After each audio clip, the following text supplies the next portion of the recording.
కొత్త చరిత్రనే రాసేలా కావాలి నువ్వు మండేలా ప్రతి గుండెను గదిలించేలా అడుగేసై ఓ యోధుడిలా పేదోళ్ళ కలని సమయేలా యువకులు గదలాలే ఈ నేల కత్తరు బట్టల కరెన్సీ రాజకీయాల నొదిలెయ్యాలే కత్తరు బట్టల కరెన్సీ రాజకీయాల నొదిలెయ్యాలే అభివృద్ధి చేయపొడి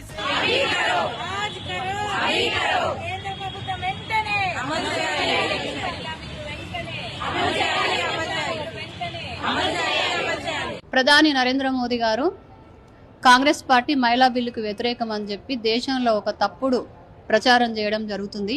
కాంగ్రెస్ పార్టీ మహిళా బిల్లుకు వ్యతిరేకం కాదు, మహిళా బిల్లును బీజేపీ అమలు చేస్తున్న విధానాలకు వ్యతిరేకం. యువకులు రాజ్యం ఏలాలే ఎదుగుతున్నవో యువతరమా ఓసారి ఆలోచించు కనుల ముందు గదిలే.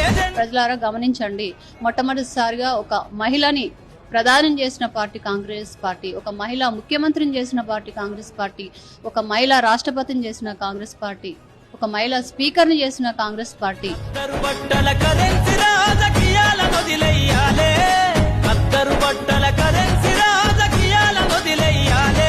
అభివృద్ధి చేయపొడిసే కొత్త యువకులు రాజ్యం ఏలాలే ఎదుగుతున్నవో యువతరమా ఓసారి ఆలోచించు కనుల ముందు గదిలే జెండాలను ఒక్కసారి గమనించు. ఓబీసీ మహిళలకు సపోర్ట్ ఇవ్వాలి. అసలు ఇప్పుడు ప్రజెంట్ బీజేపీకి చిత్తశుద్ధి ఉంటే మహిళా రిజర్వేషన్ 33% ఇప్పుడే ఇచ్చి ఎగ్జిస్టింగ్ 543 సీట్స్ లో ఇవ్వాలనే దాని మీద కాంగ్రెస్ పార్టీ కొట్లాడింది. మహిళా సాధికారతకు పెద్దపీట వేసే పార్టీ ఏదన్నా ఉంటే కాంగ్రెస్ పార్టీ అన్న విషయం ప్రతి ఒక్కరు గమనించాలని కోరుకుంటున్నాం. జై హింద్, జై కాంగ్రెస్.